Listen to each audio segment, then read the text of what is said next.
अगर मुझे पार्टी से निकाला गया तो मैं कोविड में 40,000 करोड़ लूटने वालों का नाम उजागर कर दूंगा। ऐसा तो मैं बिल्कुल नहीं कर सकती, मेरी तो औकात ही नहीं है कि नहीं। तो ऐसा कहने वाले का नाम है जो कि खुद बीजेपी के एमएलए हैं। जी हाँ, उनका नाम है बसंत गौड़ा पाटिल। ये उन्होंने कहा है कि अगर उन्हें पार्टी से निकाला गया तो वो कोविड में जो 40,000 करोड़ लूटे थे उन सबका नाम वो बता देंगे।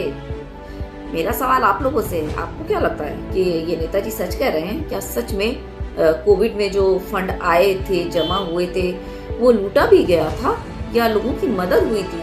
गोदी मीडिया ने तो बड़ा दिखाया कि यहाँ मदद वहाँ मदद, और ये नेताजी कह रहे हैं 40,000 करोड़ लूटे गए थे।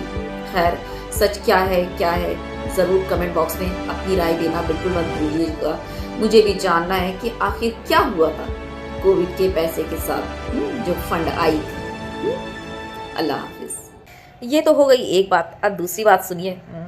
क्या आपको पता है कि आईपीसी सेक्शन 216 के तहत अगर कोई लुटेरा या फिर डकैतों को छुपाता है, अब 40,000 करोड़ रुपए कोई मामूली अमाउंट तो है नहीं, है कि नहीं? हाँ, तो लुटेरों और डकैतों को जो छुपाता है वो सजा का हकदार होता है, ऐसा आदमी छुपाने वाला। ठीक, अब इस बीजेपी एमएलए के तहत आपके हिसाब से, मतलब आईपीसी सेक्शन के हिसाब से 40,000 करोड़ का घोटाला और लूट छुपाने वाले को जो है वो मतलब सजा मिलनी चाहिए, क्योंकि इसने जो है ये बात को दबा रहा है, ये छुपा रहा है कि किसने लूट किया, तो इसको सजा मिलनी चाहिए कि इतने पैसे की लूट हुई, है कि नहीं, है ना? और चूंकि ये जनता के पैसे थे, इस नेताजी के घर के तो पैसे नहीं थे जो छुपा के रख लिया बात को कि अगर मेरे ऊपर आंच आएगी तब मैं इस हथियार को इस्तेमाल करूंगा, है कि नहीं, है ना?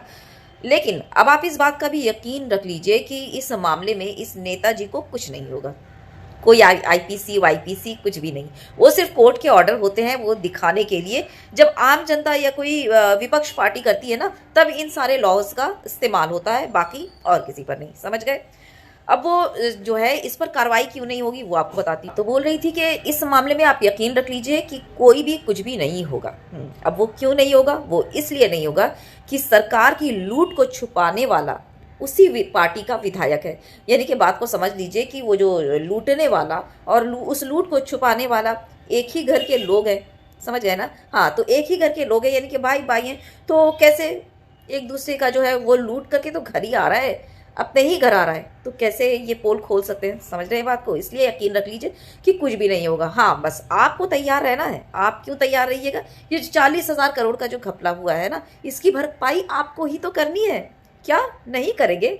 उस सरकार पर छोड़ दीजिए, वो आप पर खुद वसूल लेगी। वक्तन फवक्तन किस तरह से वसूलना है ये सरकार को बहुत अच्छे से आता है। तो बस आप इसके लिए, इसकी 40,000 करोड़ की भरपाई के लिए आप तैयार रहिए। वीडियो शेयर करना बिल्कुल मत भूलिएगा, ज़्यादा से ज़्यादा वीडियो शेयर कर दीजिएगा। अल्लाह हाफिज़।